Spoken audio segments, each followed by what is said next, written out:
Imagine walking into a place you visit regularly, somewhere innocent, familiar, a place filled with laughter and the smell of sweet desserts. Now, imagine that same place transformed into the scene of an unspeakable nightmare, a place where four young girls, full of life and dreams, had their lives snuffed out in the most brutal way imaginable. This isn't just a story, this is real. And what happened on the night of December 6th, 1991, in a quiet yogurt shop in Austin, Texas, is still haunting us today. That night, the peace of a small neighborhood was shattered forever. The victims were not strangers, they were daughters, sisters, friends. Their lives ended in a way that left the community broken and investigators baffled. Four teenage girls, Jennifer and Sarah Harbison, Eliza Thomas, and Amy Ayers, were found murdered inside the yogurt shop where two of them worked. Their bodies were bound, gagged, and shot execution style, lying on the cold floor. But what truly added to the horror was the fire. The fire was set deliberately, a final act meant to destroy everything evidence, the girls' remains, and maybe even the truth. Yet it did not succeed. Despite the flames, what remained was a crime scene so shocking that it would go down in history as one of the most gruesome murders ever witnessed in Austin. Now, decades later, we still search for answers. Who did this? Why? And how could such evil walk among us, leaving no trace, no justice for the families, and only pain behind? This is where our investigation begins, in that small yogurt shop on a cold December night where innocence was stolen and the search for truth began. Stay with me because we are about to unravel the mystery of the yogurt shop murders, a case that will grip you, disturb you, and leave you wondering how, after all these years, justice still remains elusive. Jennifer Harbison was 17. She was a high school senior with a promising future ahead of her, full of ambition. Her younger sister, Sarah, just 15, looked up to her. They shared that typical sister bond, one moment bickering, the next moment inseparable. That night, both girls had been working at the yogurt shop together, a simple shift at a part-time job, just as they had done so many times before. Eliza Thomas, also 17, was a close friend of Jennifer's. She shared the same job at the yogurt shop, and like many teens, she balanced school, work, and hanging out with friends. She had plans, hopes, and dreams of her own, all cut tragically short. Then there was Amy Ayers, the youngest of the group, just 13 years old. She wasn't working that night, she was just there to hang out with her friends. It was supposed to be fun, an innocent evening spent with people she trusted. But Amy too would fall victim to the horrifying events that were to unfold. These were not just names in a police report. These were daughters, students, and friends. Girls who loved to laugh, who had dreams of college, careers, and their future families. In a split second, all of that was taken away from them in the most violent way possible. The yogurt shop wasn't just a workplace, it was a safe, familiar space. But that safety was ripped away when the unimaginable happened. As we continue, let's remember the personal cost, the lives of four bright, young girls who deserved so much more than the fate they met that night. And let's never forget the impact this crime had, not just on their families, but on an entire community that still feels the loss decades later. That night, the yogurt shop was set to close at 11 p.m. Jennifer, Sarah, Eliza, and Amy were wrapping up their shift, likely planning to head home or meet up with friends. But when the clock struck 11, the shop remained eerily silent and dark, except for the flickering light of flames that soon engulfed the building. At 11:47 p.m., firefighters arrived on the scene after reports of a fire in the small yogurt shop. It seemed straightforward at first: contain the fire, prevent further damage, and move on. But as they broke through the door, what awaited them inside was far worse than a typical blaze. It was pure horror. Once the smoke began to clear, they saw it: four lifeless bodies, girls who should have been getting ready for the weekend, now victims of a crime so savage it would forever stain the heart of the city. Their bodies were bound and gagged, some stacked on top of each other. They had been shot execution style, coldly, precisely. The fire that had consumed the shop had been no accident. It was meant to cover up this unspeakable crime. For the first responders, the shock was overwhelming. The quiet, small yogurt shop they had driven past 100 times was now the site of a massacre.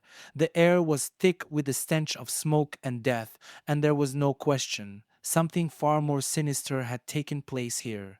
In the days and weeks that followed, the gruesome details would emerge.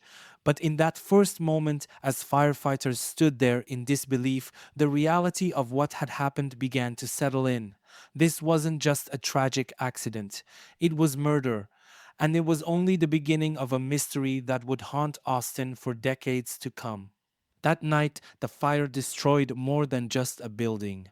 It shattered lives, ignited a community's fear, and left behind a crime scene that, to this day, remains one of the most brutal and unsolved in Texas history. As the fire subsided and the smoke cleared, what was left behind were clues to the sheer brutality of what had taken place in that small yogurt shop. Four teenage girls who had once been full of life and joy now lay on the cold floor in positions that spoke of terror and suffering. Their hands were bound, their mouths were gagged, silencing their last desperate cries. Each of them had been shot in the head, execution style deliberately, with cold precision. The scene itself was chaotic, but every horrific detail had purpose. The killers knew what they were doing. The bindings were tight, meant to ensure none of the girls could escape or fight back. The gags, pieces of cloth, cruelly forced into their mouths, suggested the fear and panic the girls must have felt in their final moments.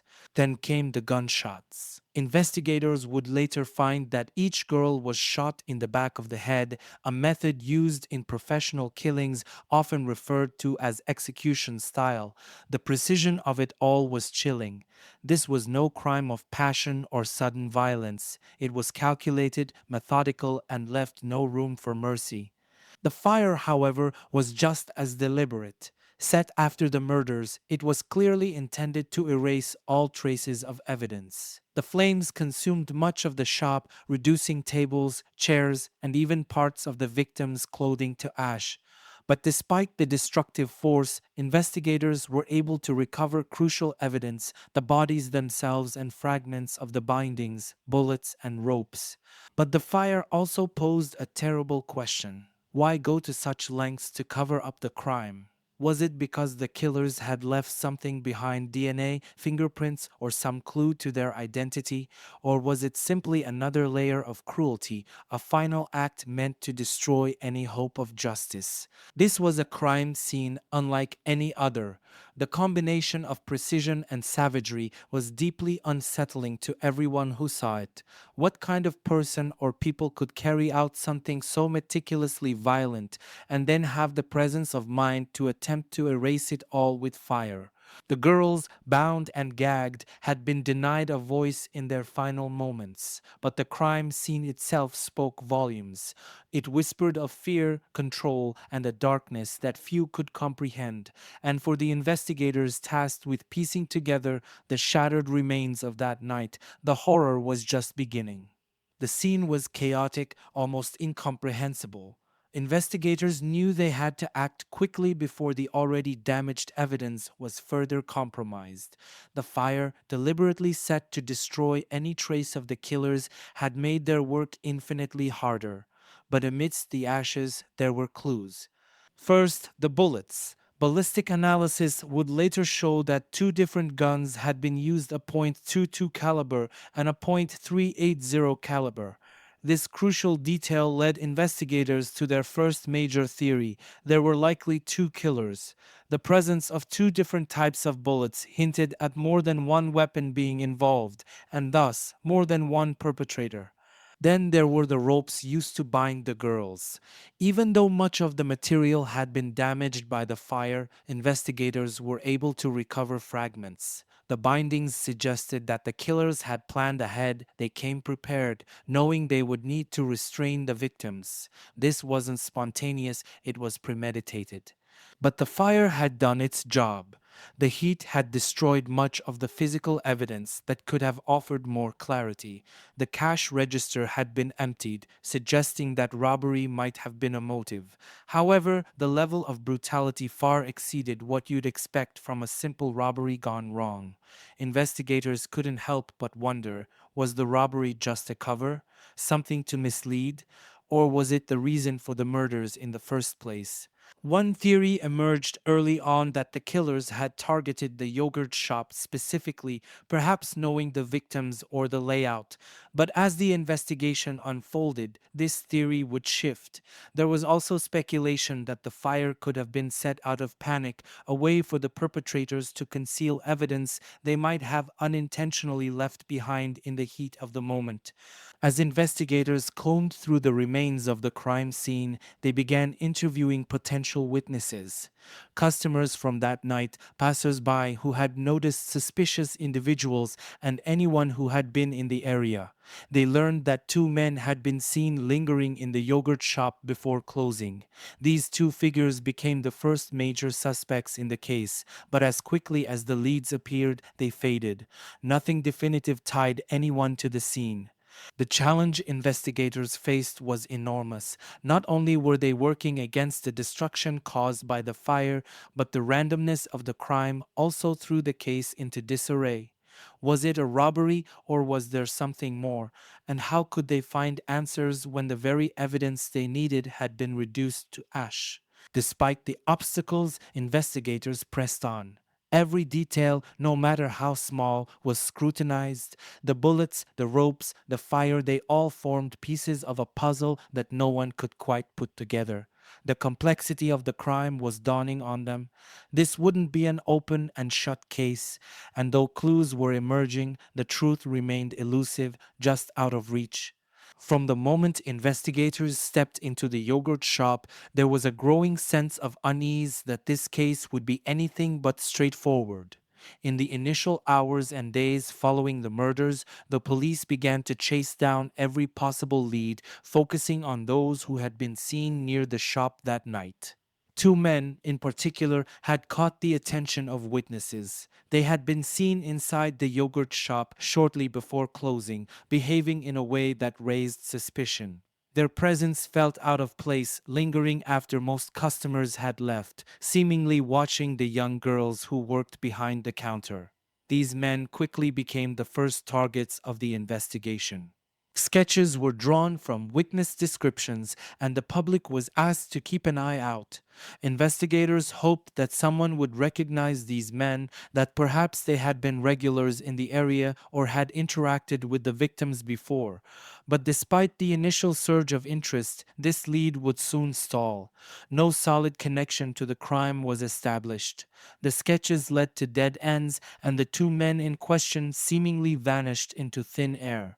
Frustrated but determined, investigators turned their focus to individuals with criminal records who fit the profile. Known offenders in the Austin area, especially those with a history of violent crimes or robberies, were interviewed and questioned. One by one, these suspects were interrogated, but none provided the breakthrough they desperately needed.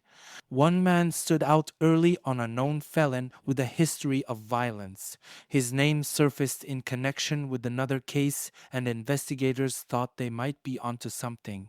He was brought in for questioning, his alibi scrutinized, and every part of his story checked. But in the end, nothing tied him directly to the yogurt shop crime scene. Another suspect, another dead end. The lack of physical evidence, thanks to the fire, made it increasingly difficult to tie any of these men to the crime. Investigators were left chasing shadows, following leads that seemed promising at first, but soon crumbled under the weight of scrutiny. Even the men seen in the shop, their faces burned into the memories of witnesses, couldn't be pinned to the crime without more evidence. The frustration was mounting. Every suspect questioned, every line of inquiry seemed to end in the same place nowhere. Despite having a few suspicious individuals and some witness reports, the investigators were left with nothing concrete.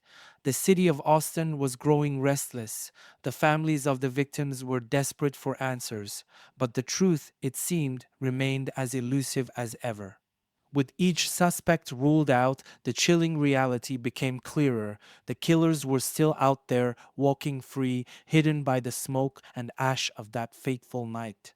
The question that haunted investigators now wasn't just who could have committed such a crime, but how they had managed to escape without leaving any trace behind.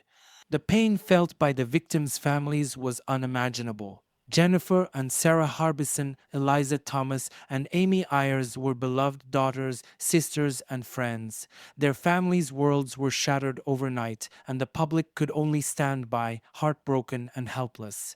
The grief wasn't theirs alone to carry, the entire Austin community felt it.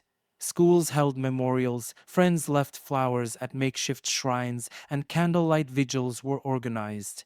In a city where violent crime of this nature was rare, this tragedy hit everyone hard. The horror of the crime wasn't just in the brutality of it, but in the senselessness. These were young girls, their lives ahead of them, working part-time jobs, doing nothing that should have brought them into harm's way. For so many in Austin, the yogurt shop murders became a symbol of the worst kind of violence, random, inexplicable, and heart-wrenching. Local media outlets were flooded with coverage of the crime. The faces of the four girls were plastered across TV screens, newspapers, and radio shows. The community wanted justice, and they wanted it now. In the weeks following the murders, pressure on law enforcement intensified. People wanted answers: who could do this? When would they be caught? The pressure was so immense that even the smallest of leads sent a wave of hope through the city, only to be crushed when nothing came of it. The fear also crept in. Parents worried for their children, businesses heightened security, and the city's sense of safety seemed to vanish overnight. If a group of young girls could be brutally murdered in a public place like a yogurt shop, who could be next? The murders didn't just devastate families and friends, they cast a shadow over the entire city. But despite the growing tension, police had little to offer in terms of answers. The more time passed, the harder it became for the community to hold on to hope.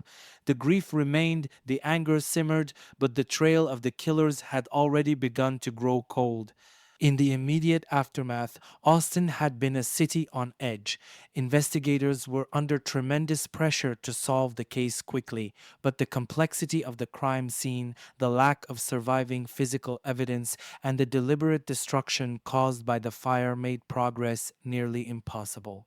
Despite the initial flurry of activity, interviewing witnesses, questioning potential suspects, and examining every lead, the investigation soon began to hit roadblocks. There was no solid DNA evidence, no fingerprints that could be conclusively tied to a suspect.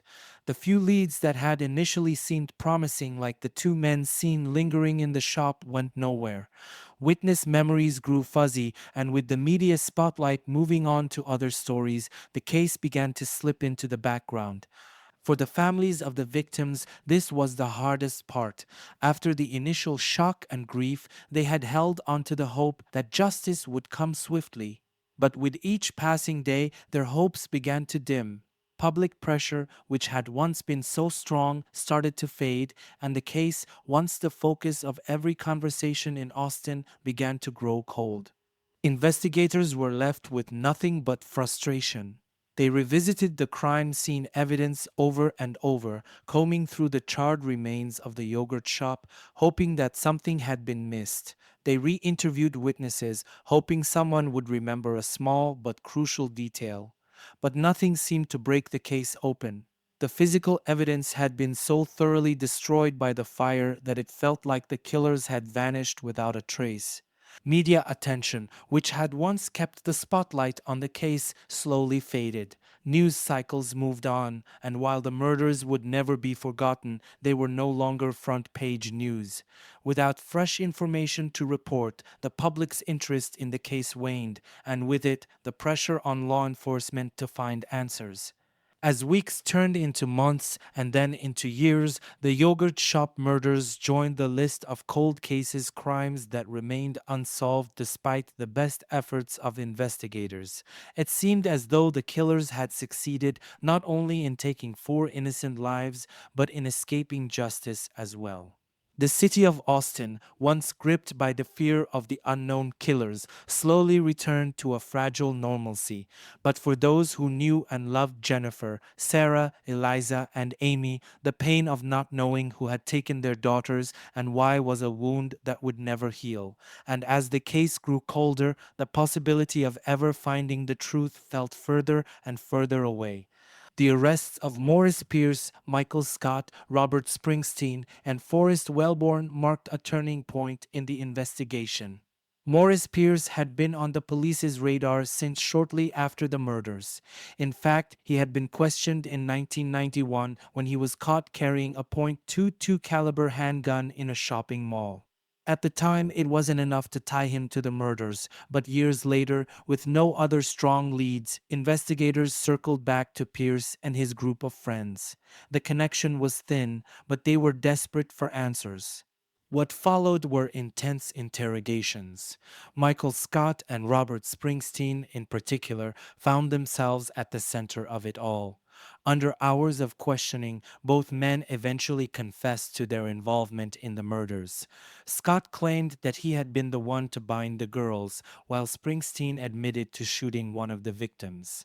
For the families of the victims, these confessions felt like the breakthrough they had been waiting for. After years of silence, they finally had names, faces, and a story that seemed to match the brutality of what had happened that night. The police believed they had their killers, and for a brief moment, it seemed as though the case was on the verge of being solved. The media too latched onto the story. After nearly a decade, the yogurt shop murders were back in the headlines. The confessions were splashed across newspapers and TV screens, and there was a renewed sense of hope that justice was within reach. The arrests, the confessions, it all seemed to fit. But as investigators and the public would soon learn, not everything was as it seemed. While Scott and Springsteen's confessions initially seemed like the key to solving the case, cracks in their stories quickly began to show.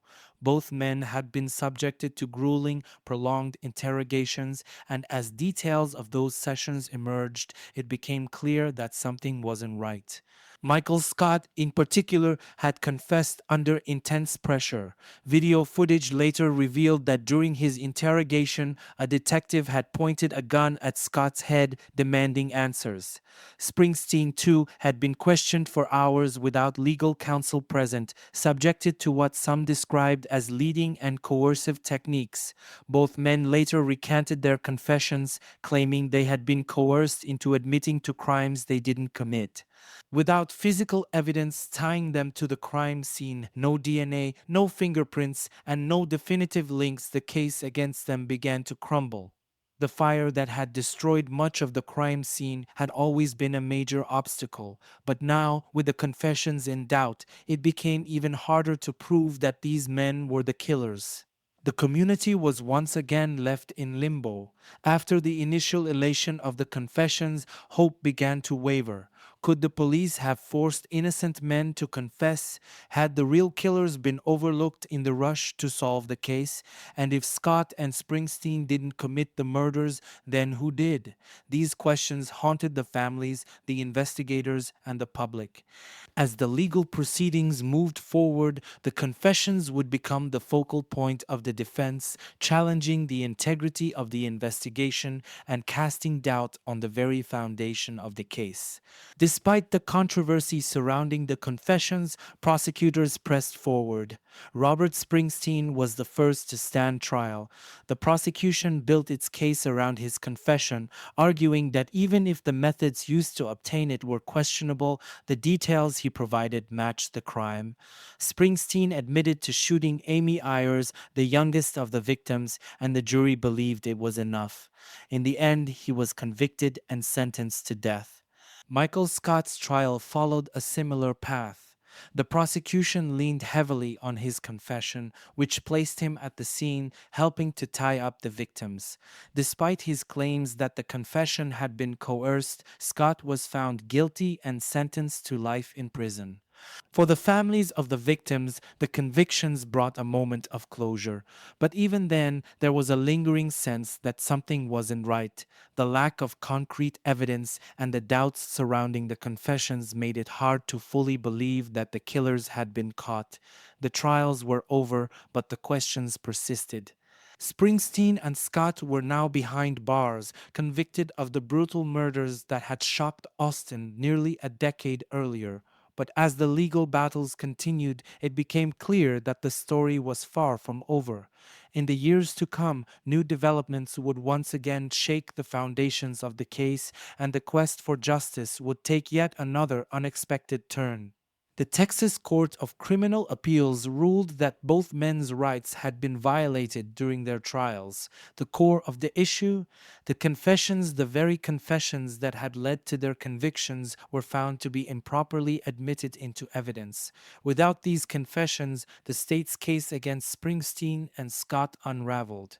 The court pointed out that the confessions were obtained under extreme conditions, casting doubt on their reliability. Springsteen's and Scott's lawyers had long argued that their clients had been coerced into confessing to crimes they did not commit. With no physical evidence tying them to the murders and the confessions now disqualified, the convictions could no longer stand. Both men were released from prison.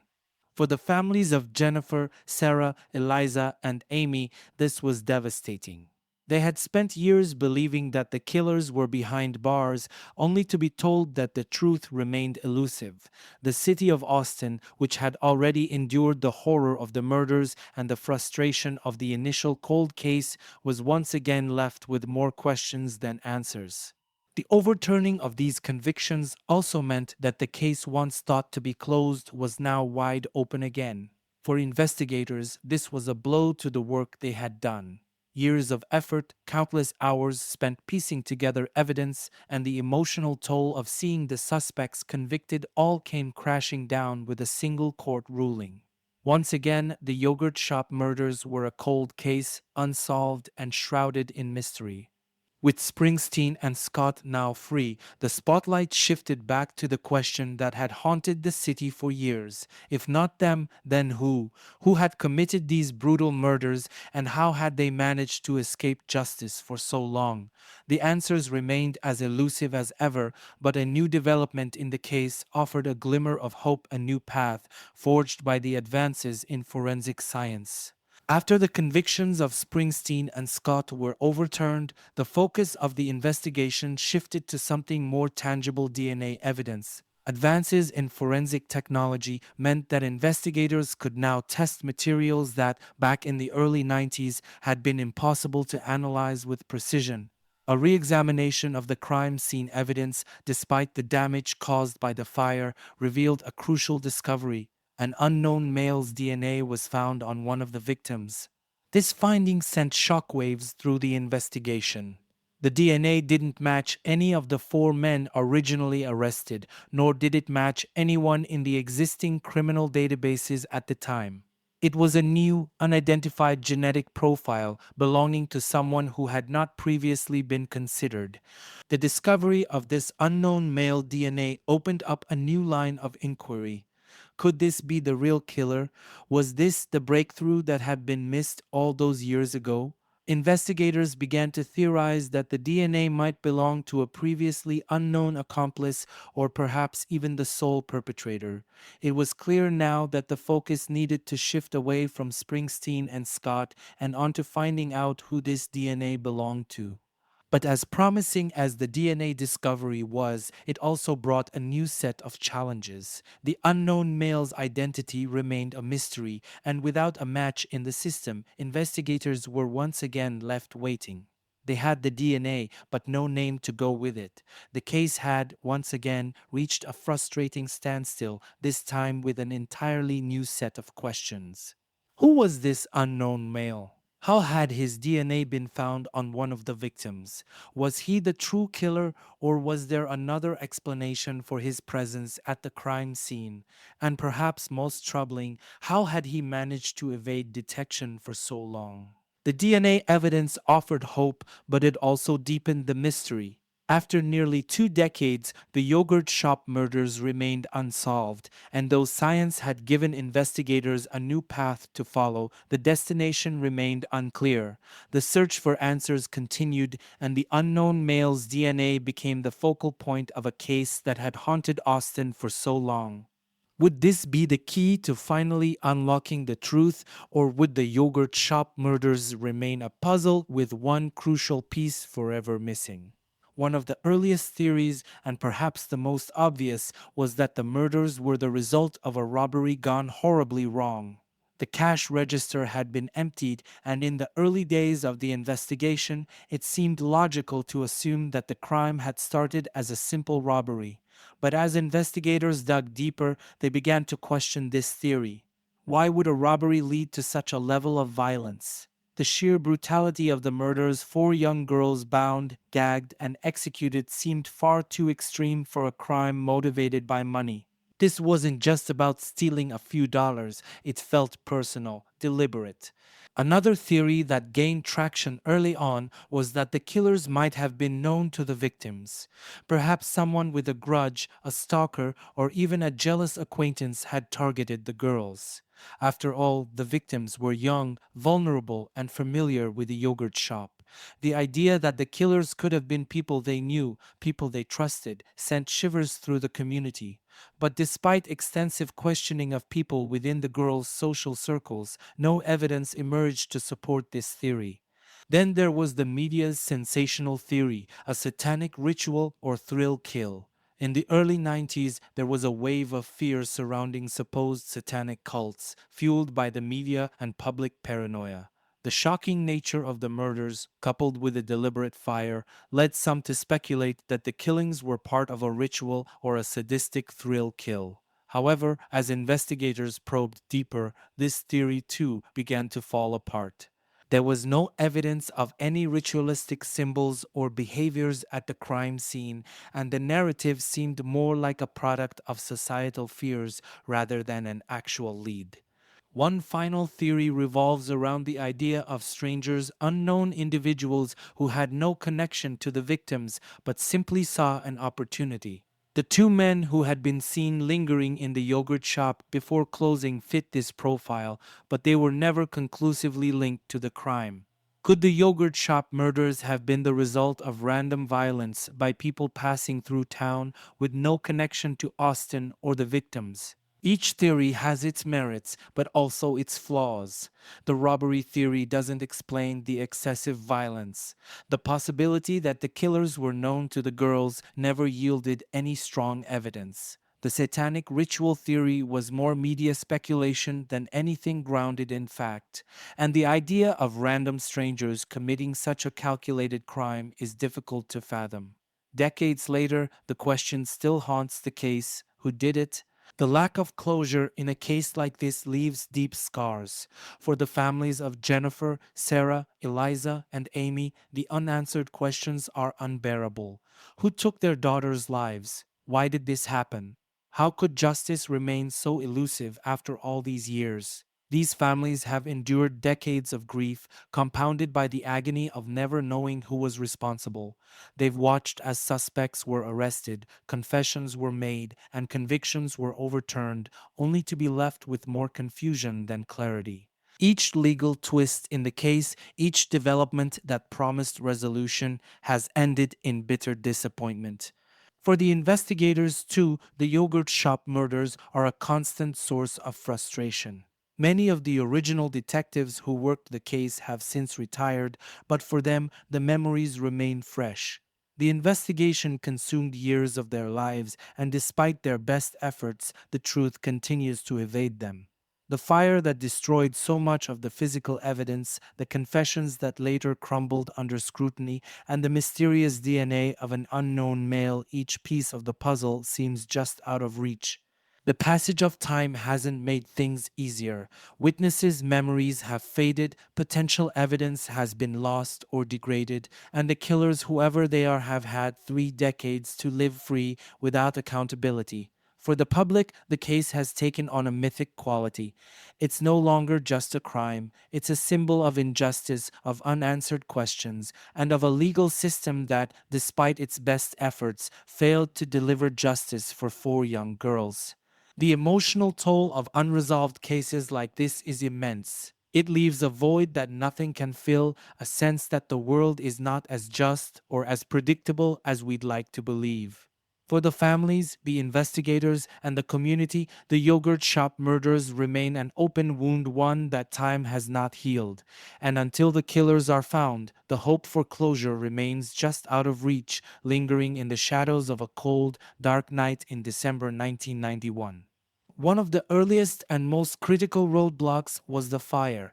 The fire was deliberately set, and its effects were devastating to the investigation. It destroyed or severely damaged much of the physical evidence that might have led to the killers. Any fingerprints, DNA, or fibers that could have been left behind were either consumed by the flames or compromised beyond recognition.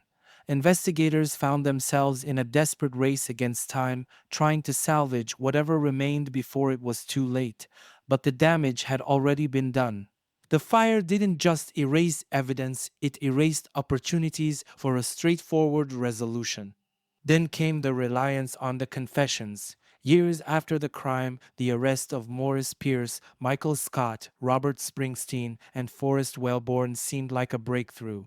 But the methods used to extract the confessions, particularly from Scott and Springsteen, turned the investigation on its head. The interrogations were aggressive, and both men later recanted their confessions, claiming they were coerced.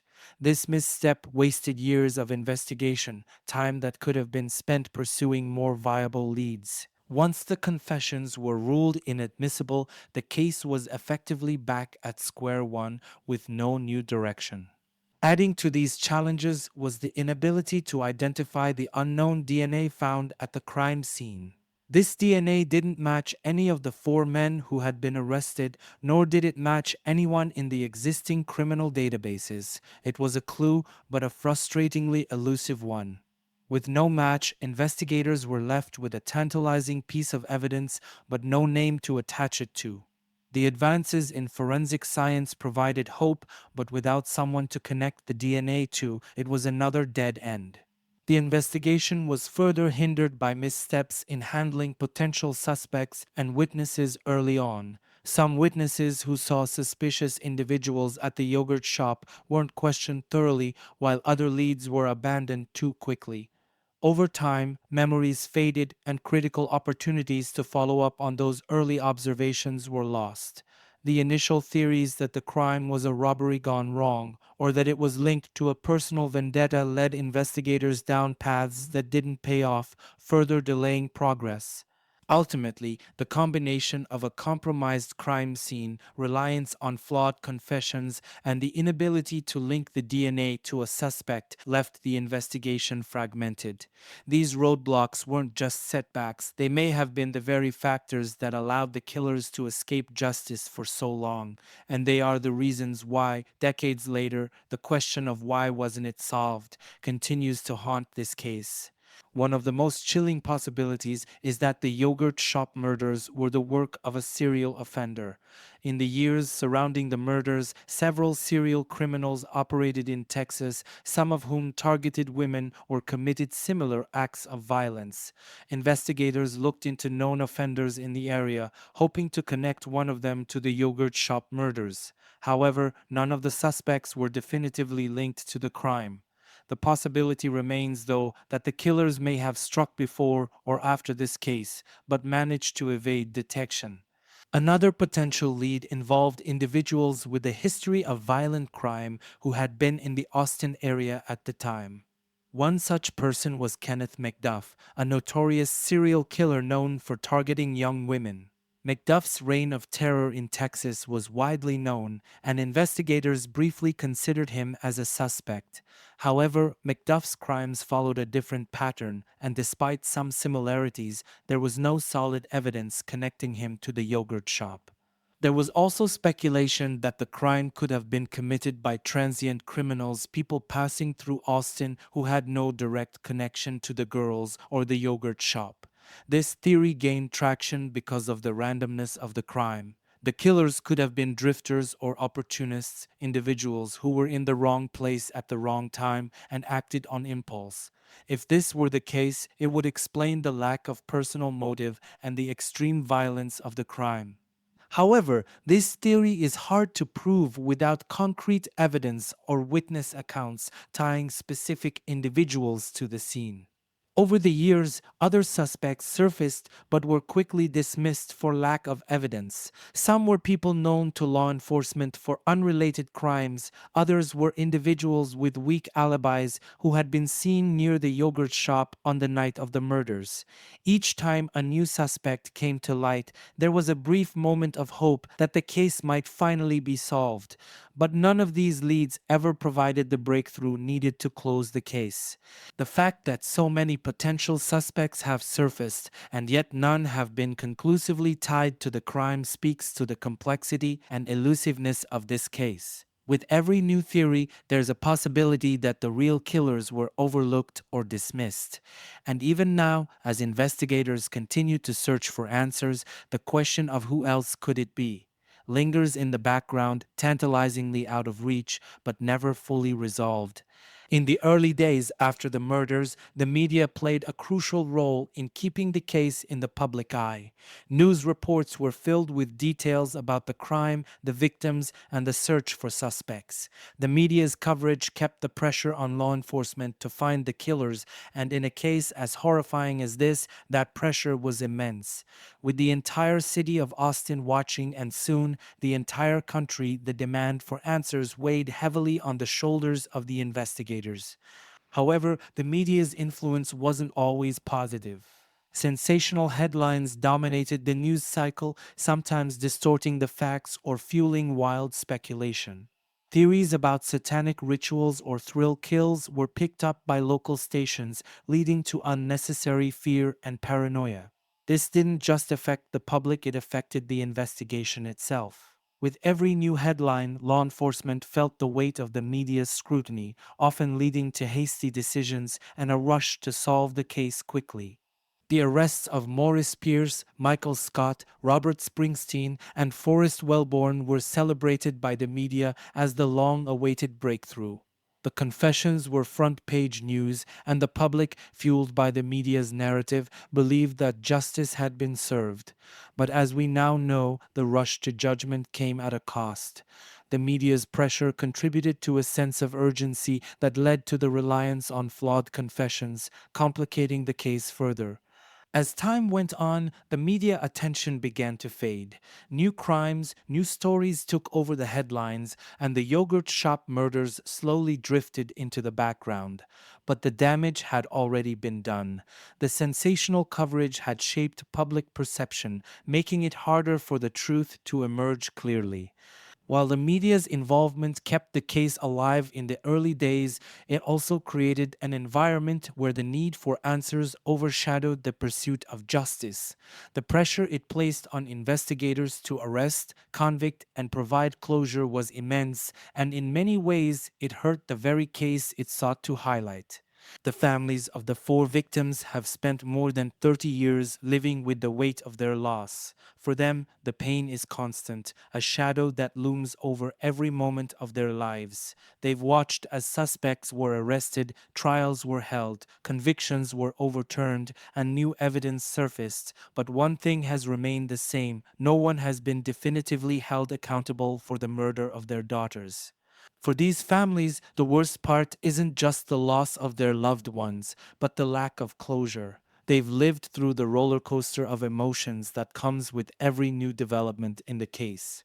When the four men were arrested in 1999, they felt a glimmer of hope, only to have it ripped away when the convictions were overturned a decade later.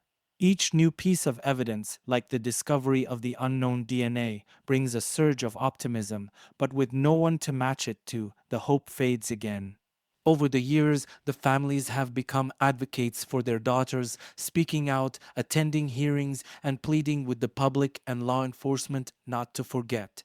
Their lives are marked by anniversaries they wish they didn't have to remember, milestones their daughters never got to reach, and the ongoing, agonizing wait for justice. The public may have moved on, the media's coverage may have waned, but for these families, the pain has remained constant. Personal interviews with the families reveal the depth of their grief. One mother described her life as living in constant limbo, never knowing if the person who took her daughter's life would ever be caught. Another family member spoke of how the case consumes them, how every day without answers feels like the day the crime happened all over again. Their stories are not just about loss, they are about resilience, about the relentless pursuit of justice that keeps them going even when hope feels impossible.